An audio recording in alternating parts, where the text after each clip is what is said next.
Next, a look at how one police force is rethinking the way its officers do their jobs.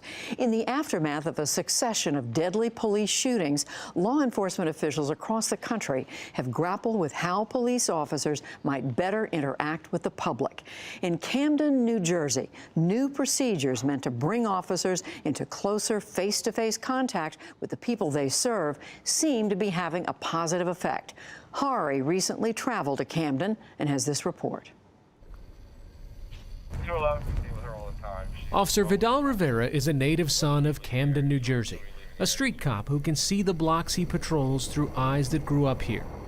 Out here, it was like a market, like a flea market. You can go any corner and get whatever you need, or whatever they were looking for, whoever they was coming out to buy drugs.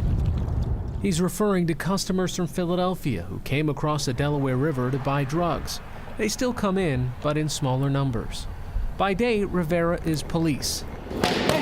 By night, a young professional boxer. But he says as a boy, his mother didn't let him play outside. You gotta stay with your rhythm. It was just too dangerous because it was just too much going on.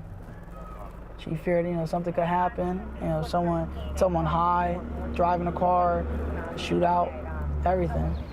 Rivera is part of a revamped force, rebuilt more or less from the ground up in 2014. Attention to roll call. The faces in the squad room during morning roll call are notably young. New officers recruited to replace an ineffective department. I remember being a kid that something happened, you weren't allowed to say nothing to the police. You weren't allowed to tell the police because you didn't trust them. You didn't trust them. It was the fear that you had. Historically one of the country's most impoverished and violent cities, Camden is home to some 77,000 people, nearly all of them Latino and African American.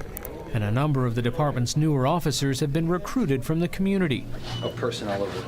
Police Chief Scott Thompson also grew up in Camden, and he has been largely responsible for the reform. His entire career has been with the Camden PD. How you doing, man?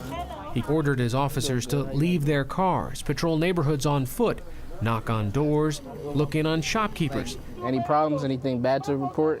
Get to know and become known to the people they serve. We saw almost instantaneously a change in the atmosphere within neighborhoods.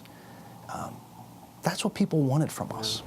And it's helped us significally for us to provide better policing services to them as well. Sounds good. All right, one, we have greater lines of communication now, which has given us a tremendous ability to not only solve crime, but prevent crime from occurring in the first place. Vaya. ¿Todo bien? The statistics back that up. Since transitioning from the old force to the new in 2014, the number of murders dropped by almost 70%, burglaries by 27%, robberies 33%, and even an eye-catching 143% spike in rapes, the department attributes to increased reporting, as well as new, broader federal guidelines on what constitutes rape. Overall, the city's crime numbers are the lowest in decades. Those are impressive statistics for any police department, and residents don't dispute them. But some say seeing them in a report versus feeling the difference every day are two different things. I see prostitutes on my street. I see drug transactions on my street in broad daylight every day. This local business owner was one of several people who asked not to be identified, citing concerns that his remarks could complicate relations with local police officers he knows. The crimes, he suspects, are visible to police as well. Those must be caught on camera, but I can't tell that it makes a lot of difference in how much of it or little of it is happening. Surveillance cameras are a major piece of Chief Thompson's formula. Some 200 of them are deployed throughout the city. Of the utilization of the officer. The chief showed us the Central Command Center. On these screens are the real-time video feeds from every camera, the location of every officer on patrol. There are also gunshot-detecting microphones placed at certain locations, meaning police know the location of the shots to within a few meters seconds after it happens and can begin responding before anyone even calls 911. Still, not everyone is won over. A Camden resident sees both the opportunities and costs of increased surveillance. I feel there's a violation of civil rights on some level with the cameras, because now you're unknowingly filming people who didn't give you permission to film them. But I've also been on the side where family members has lost other family members to violence, and the cameras had assisted in the apprehension of the person who committed the crime. If the police department came to me and said, you're gonna have to give up all your privacy, but we're gonna reduce crime and make you a little bit safer, I would probably say no. Nobody came to me and asked me that.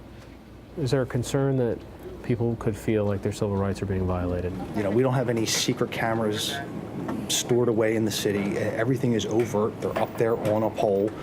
They're not hidden. And we're sensitive to the fact that there's people that may not necessarily want the camera there. But what we have found is the majority of people do want them. At this time, deactivating BWC. Another major focus of reform is de-escalation, training officers to use force only as a last resort, a tactic that played out dramatically in this video shot 2 years ago. A man was wielding a knife at a restaurant, then began walking down the street brandishing the weapon. Drop the knife! Rather than taking him down, police formed a containment bubble around him, then followed him for blocks until he could be disarmed. That restraint and patience earned praise from the chief. We're handling them exactly the way that we want to. And, you know, at the end of the day, you know what's happening is more people are being returned in their family. And every time that an officer pulls the trigger, it's life-altering for them. His department's records show that since 2014, the frequency of officers using force has dropped by 24%, and citizen complaints of police using excessive force are down 49%. But do these methods put an officer's own life at risk? Sir, drop the knife or I'll tase you. What we're telling officers to do is slow it down. In that which we're training officers to do is actually safer for the officers. When historically, you know, officers have been rushing into situations because that's the training we provide, and it's been dangerous for them, and often leaving them with the only option that's left is deadly force. That's counter to the more militarized approaches taken by other cities. What's the hardest part about changing culture? So for us, it was that transition from warrior to guardian. And you still have to have the warrior mentality and the ability to trigger that warrior element when the time calls for it. However, that should not be your operating premise. That should be the anomaly, right? That should be the exception, not the rule. The rule should be you're a guardian, you're in this neighborhood. Throughout the story, I spoke to a number of people sitting on their stoops and sitting on their porches, but none of them wanted to talk to me on camera. It wasn't because they felt that the new police practices were helping their neighborhood or hurting. It was a mixed bag. It was because they felt that talking to me would invite unwanted attention. Some feared a police they still didn't fully trust, and others feared drug dealers who may have left street corners but are now behind closed doors. There were just dime bags and needles all over the place. Tim Gallagher is a social worker at Guadalupe Family Services. He works on a block that's seen tremendous improvement, but he is still cautious. So I think the remaining concerns are that it could happen again, that the good cops who are here will leave and that other cops will replace them who won't really know the neighborhood. Good cops like Vidal Rivera, who is 6-0 in the ring, undefeated, but knows the fight for the streets of his hometown is just getting started. For the PBS NewsHour, I'm Hari Srinivasan in Camden, New Jersey.